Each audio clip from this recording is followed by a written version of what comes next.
Vttskvl, Saturday, March 26th. 2 days later, another strange thing happened. A flock of wild geese came flying one morning and lit on a meadow down in eastern Skane, not far from Vttskvl Manor. In the flock were 13 wild geese of the usual grey variety, and one white goosey gander, who carried on his back a tiny lad dressed in yellow leather breeches, green vest, and a white woolen toboggan hood. They were now very near the eastern sea, and on the meadow where the geese had alighted, the soil was sandy, as it usually is on the sea coast. It looked as if, formerly, there had been flying sand in the vicinity, which had to be held down, for in several directions large planted wood pine could be seen. When the wild geese had been feeding a while, several children came along and walked on the edge of the meadow. The goose who was on guard at once raised herself into the air with noisy wing strokes, so the whole flock should hear that there was danger on foot. All the wild geese flew upwards, but the one white one trotted along the ground unconcerned. When he saw the others fly, he raised his head and called after them, "You needn't fly away from these. They are only a couple of children." The little creature who had been riding on his back sat down upon a knoll on the outskirts of the wood and picked up a pine cone in pieces, as he might get at the seeds. The children were so close to him that he did not dare to run across the meadow to the white one. He concealed himself under a big dry thistle leaf, and at the same time gave a warning cry. But the white one had evidently made up his mind not to let himself be scared. He walked along the ground all the while, and not once did he look to see in what direction they were going.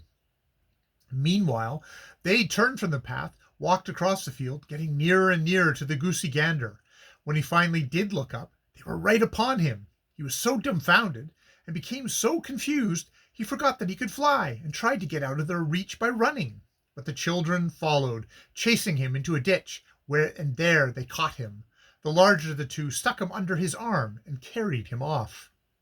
When the boy who lay under the thistle leaf saw this, he sprang up as if he wanted to take the goosey gander away from them. Then he must have remembered how little and how powerless he was, for he threw himself on the knoll and beat upon the ground with his clenched fists. The goosey gander cried with all his might for help. "Thimbletot, come and help me! Oh, Thimbletot, come and help me!" The boy began to laugh in the midst of his distress. "Oh, yes, I'm just the right one to help anyone, I am," said he. Anyway, he got up and followed the goosey gander. "I can't help him," he said, "but I shall at least find out where they are taking him." The children had a good start, but the boy had no difficulty in keeping them within sight until they came to a hollow where a brook gushed forth.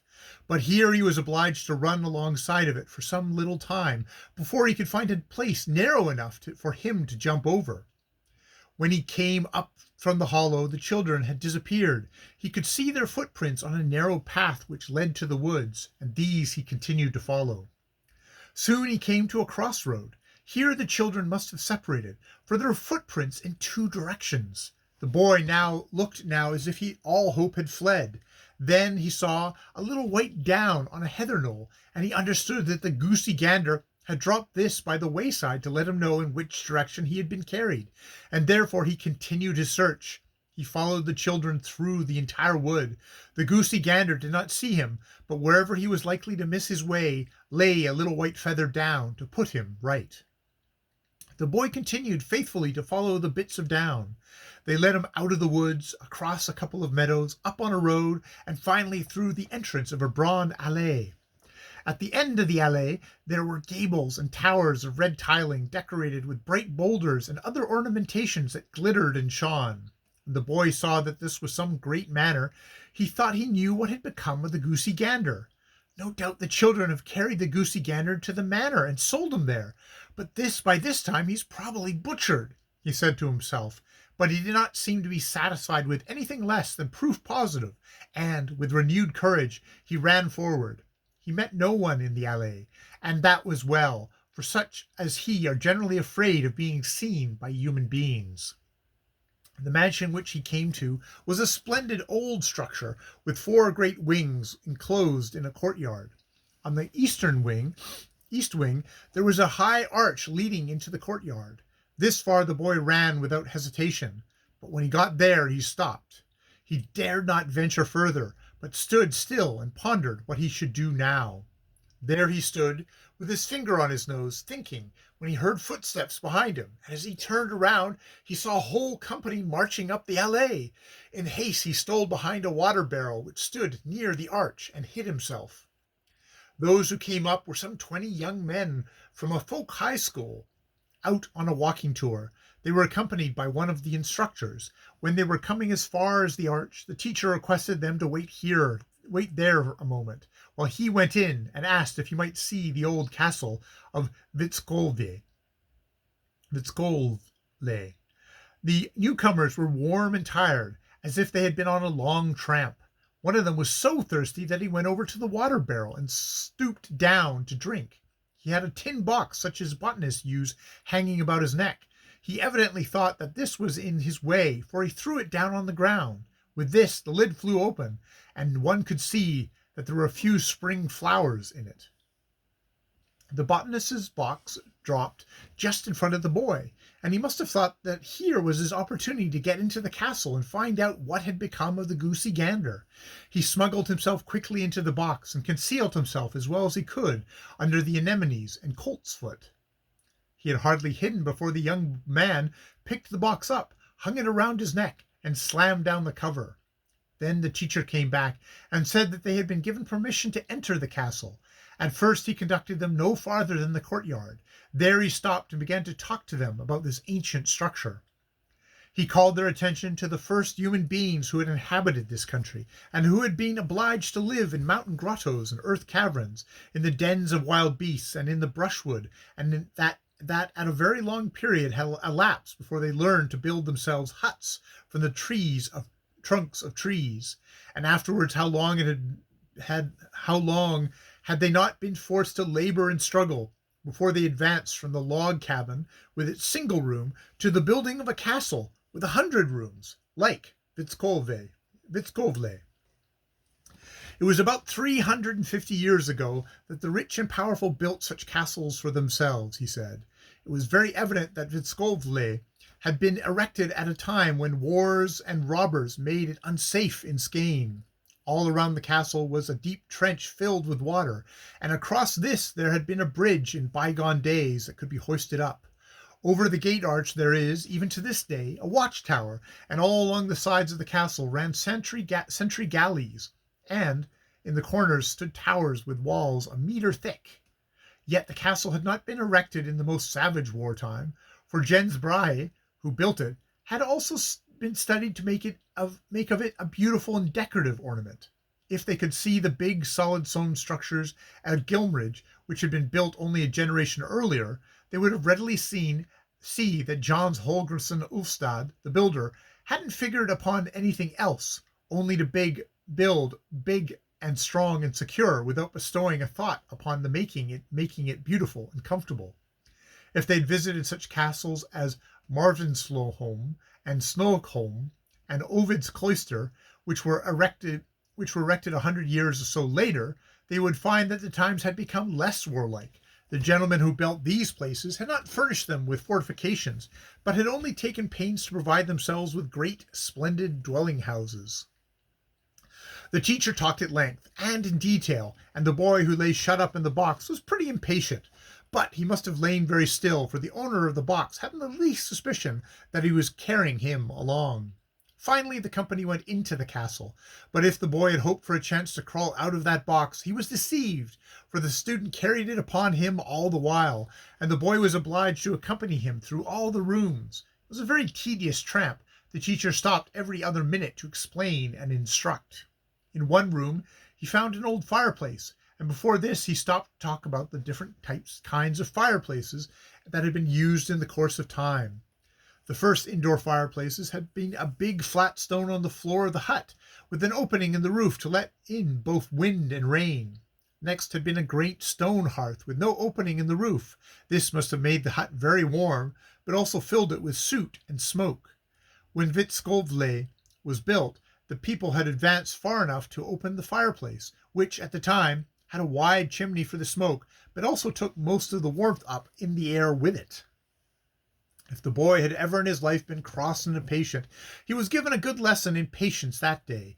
It must have been a whole hour now that he had lain perfectly still.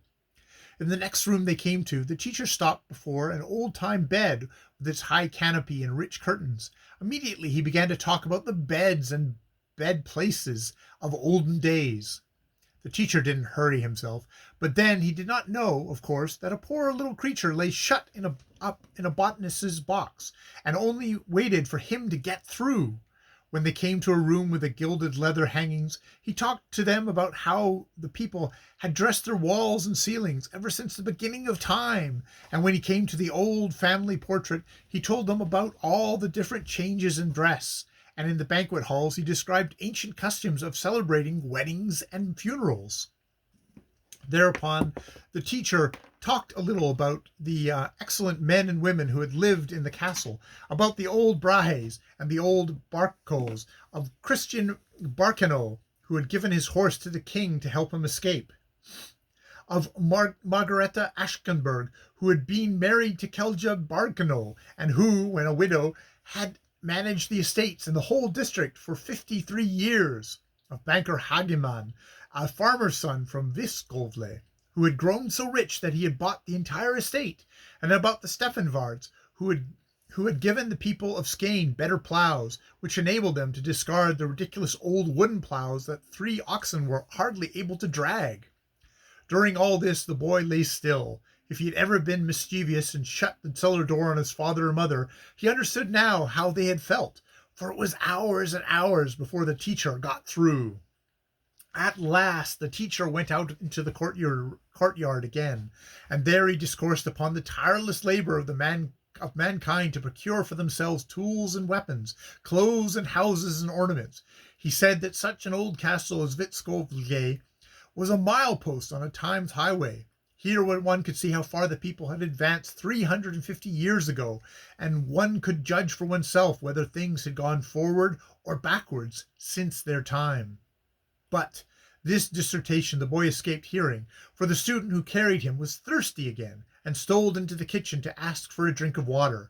When the boy was carried into the kitchen, he should have tried to look around for the goosey gander. He had begun to move, and as he did this, he happened to press too hard against the lid, and it flew open, as botanist box lids are always flying open. The student thought no more about the matter, but pressed it down again. Then the cook asked him if he had a snake in the box. "No, I only have a few plants," the student replied. It's certainly something moved in there," insisted the cook.